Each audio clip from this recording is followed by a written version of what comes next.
Bom dia, meu irmão. Bom dia, minha irmã. A paz do Senhor.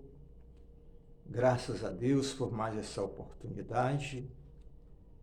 Meus irmãos, nós estamos gravando vídeos e nesses vídeos nós estamos comentando as lições desse novo trimestre que nós vamos iniciar, mais um novo trimestre, né? E esse trimestre traz como tema a Igreja dos Gentios, certo? Então, essa lição ela foi preparada pelo pastor Wagner Gabi, que também foi um dos meus professores, pois ele é um dos professores da ETAD, e eu sou formado em teologia pela ETAD, e o pastor Wagner Gabi foi um dos nossos professores nesse curso. Pois bem, então nós vamos fazer comentários da nossa lição, das nossas lições da EBD. O objetivo é ajudar também os nossos alunos a terem uma melhor compreensão, certo?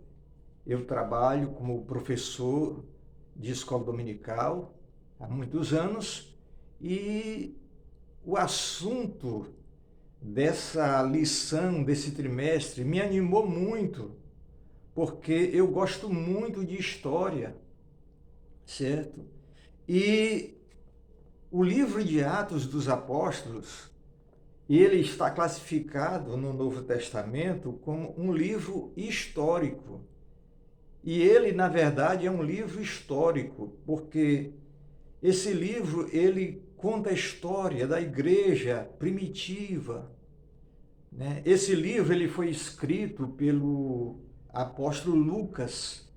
Lucas, enfatizando que ele não é judeu. Ele é um escritor grego.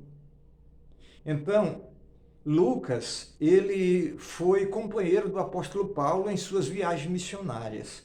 Então, ele é autor do terceiro evangelho, né, que vem com seu nome Lucas, e também é o autor de Atos dos Apóstolos. E como eu disse, Atos dos Apóstolos é um livro histórico. Esse livro, sem esse livro, nós não íamos saber quase nada a respeito da igreja primitiva, como viviam os primeiros cristãos. Então, esse livro, ele é de suma importância para a igreja do Senhor Jesus. Então,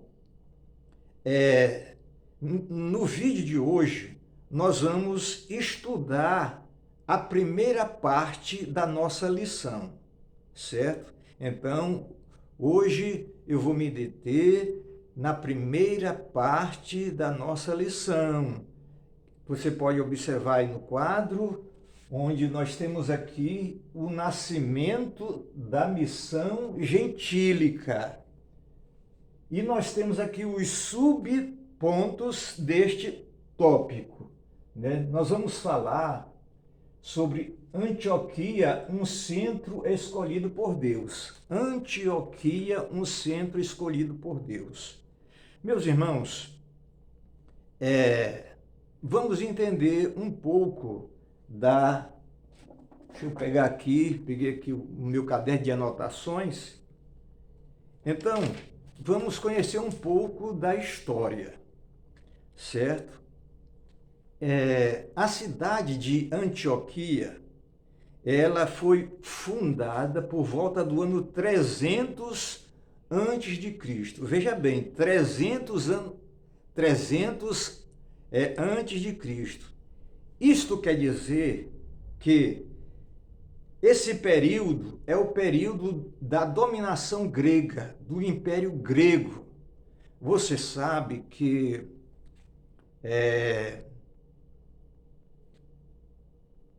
Daniel interpretou um sonho do rei Nabucodonosor. Ele viu uma grande estátua, certo? E aí ele disse o significado daquela grande estátua.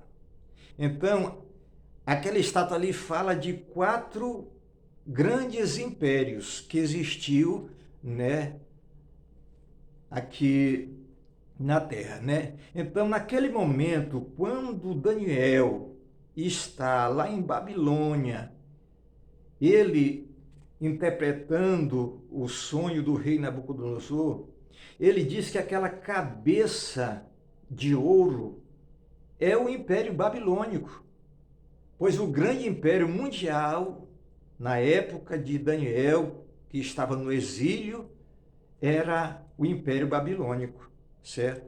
Mas esse império, ele ia cair, como ele caiu, passando para outro império.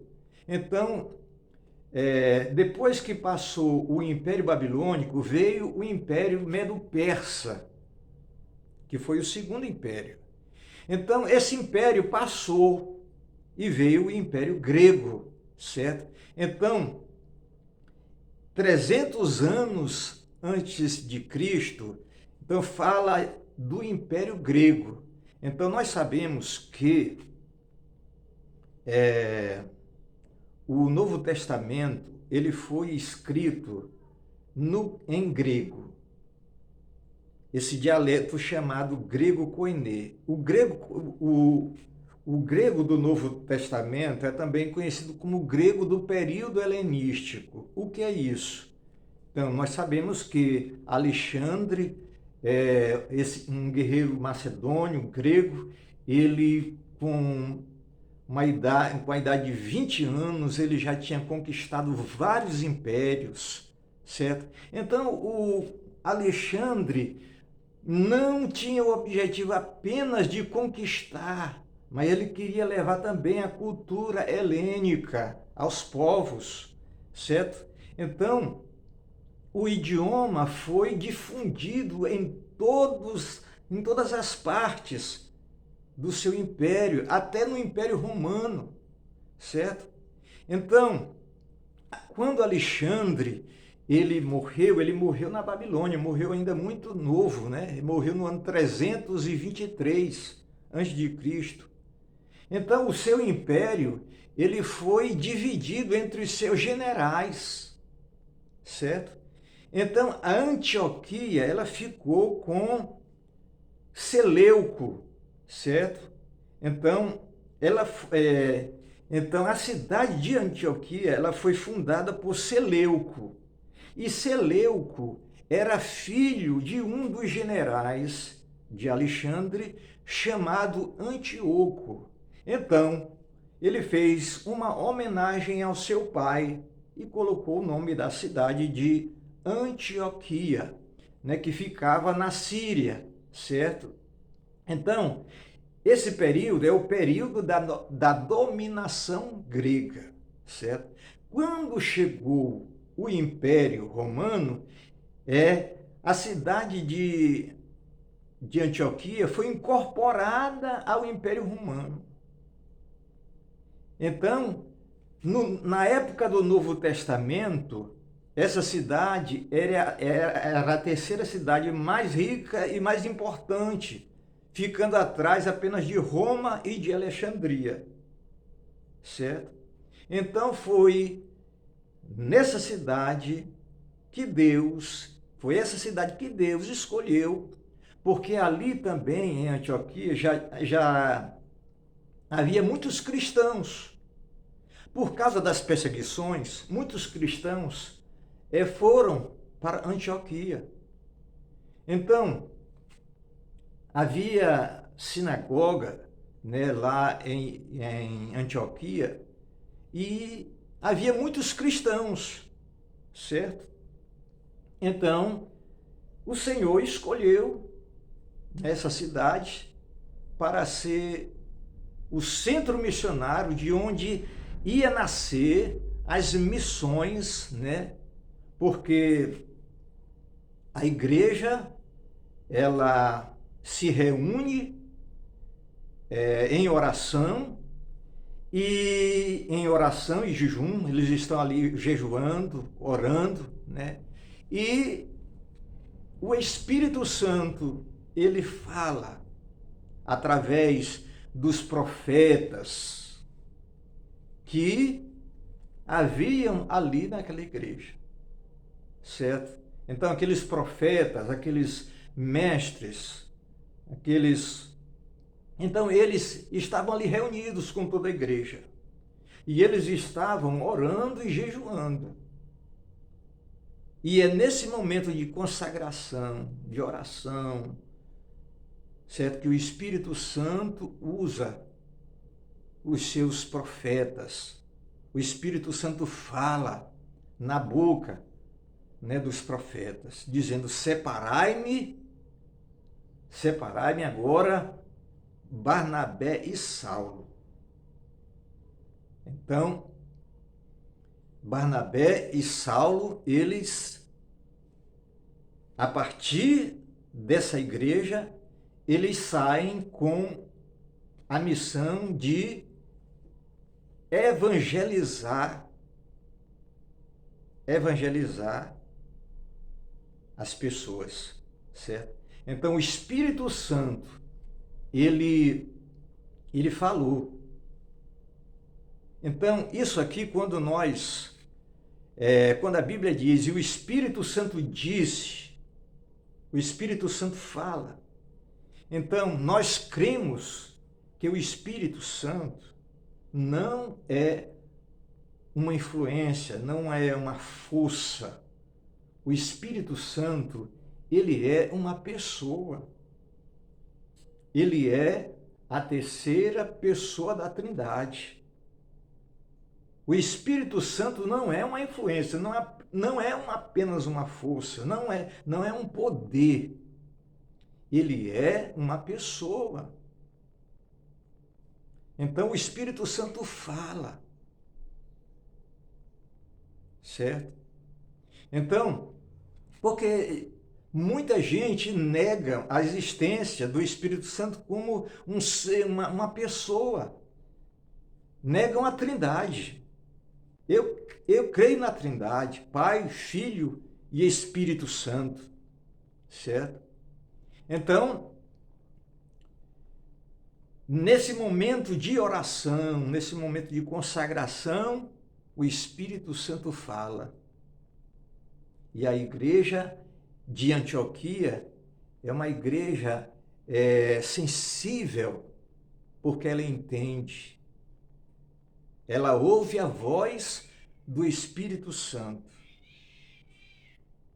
E aí, a Bíblia diz que eles, os irmãos, os líderes da igreja, eles colocam a mão, impõem a mão, como quem estão passando, né, delegando autoridade para os irmãos Barnabé e Saulo, também Paulo, como missionários da igreja, para anunciar o evangelho de nosso Senhor Jesus Cristo. Então, nós falamos da cidade de Antioquia, contamos um pouco da história. Depois falamos sobre a igreja de Antioquia, que havia na igreja de Antioquia profetas, né? Esses homens que falavam inspirados, que eram orientados a falar, né? E tinha mestre também, ensinadores, mestres, aqueles que estavam com a missão de ensinar as Escrituras com fidelidade, com base bíblica,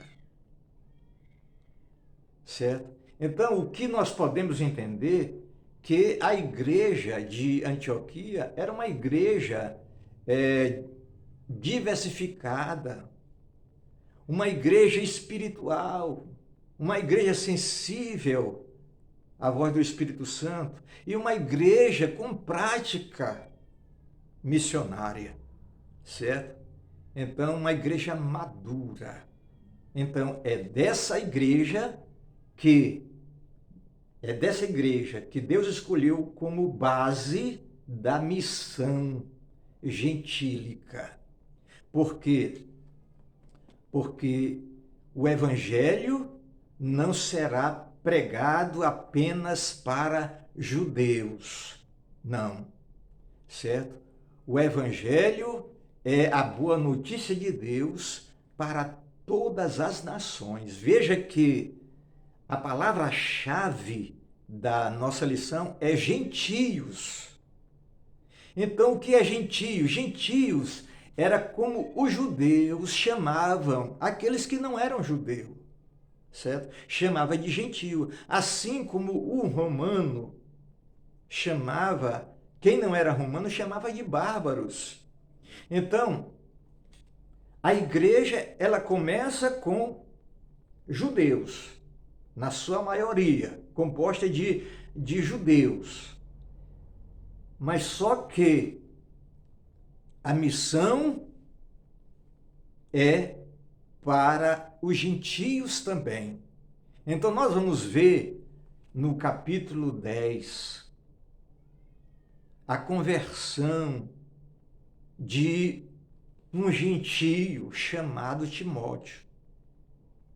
E quem iniciou esse trabalho missionário, né, entre os gentios? Apesar de Paulo ser chamado de apóstolo dos gentios, mas foi o apóstolo Pedro que começou, né, esse trabalho missionário, evangelizando um gentio por nome de Cornélio. Então Cornélio, e a Bíblia diz que ele era um homem muito religioso. Ele dava esmola e fazia as orações, né? Mas ele não conhecia a palavra. Ele não conhecia Jesus. E foi nesse momento de oração que Deus orientou Timóteo, que Deus orientou Cornélio. O que Cornélio devia fazer. Veja como as coisas de Deus é maravilhosa, como que Deus prepara, né, as coisas para acontecer. Pedro estava em Jope, hospedado na casa de um certo sermão curtidor. E Pedro estava orando ao meio-dia. E nessa oração ele vê um lençol aberto e ele vê vários animais, quadrúpedes, répteis ali, e ele ouve uma voz: levanta-te, Pedro, mata e come. Aí Pedro diz: não, Senhor, jamais eu coloquei coisa comum imunda na minha boca. E isso a voz falou mais de uma vez. Então, nesse momento, chega uma comitiva na casa desse cidadão procurando por Pedro. Aí Pedro entendeu, Pedro compreendeu o que o Espírito Santo estava falando. É certo que Pedro, quando eles contaram o que estava acontecendo, quando eles contaram a respeito de Cornélio, Pedro, ele não resistiu. Na mesma hora, ele se prontificou a ir. E foi. E quando Pedro chegou na casa de Cornélio, ele encontra a família de Cornélio toda reunida. Veja, irmão, a sede daquele homem por conhecer Deus, o desejo da alma daquele homem por conhecer mais de Deus. Ali estava, ele trouxe toda a família. E Pedro começou a falar, a contar. Enquanto ele falava ainda, caiu o Espírito Santo sobre eles.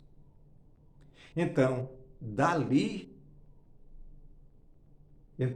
é o registro da missão gentílica. Então ela começa com Pedro. Mas quem é o apóstolo dos gentios? É o apóstolo Paulo. Pedro, ele é o apóstolo da circuncisão e Paulo é o apóstolo da incircuncisão. Então, meus irmãos, aí a partir deste momento, a igreja não só tem mais judeus, mas a igreja tem gregos. A igreja está agregando outros povos e estão fazendo parte, né, do corpo da igreja do Senhor Jesus, certo? Então, o Espírito Santo falou naquela reunião e eles foram sensíveis à voz. E Barnabé e Paulo foram enviados pela igreja de Antioquia como missionários autorizados para a evangelização dos gentios. Que Deus em Cristo nos abençoe. Espero que você tenha entendido. E, meu irmão, continue estudando, lendo as Escrituras, buscando o conhecimento de Deus. Que Deus em Cristo nos abençoe. Amém.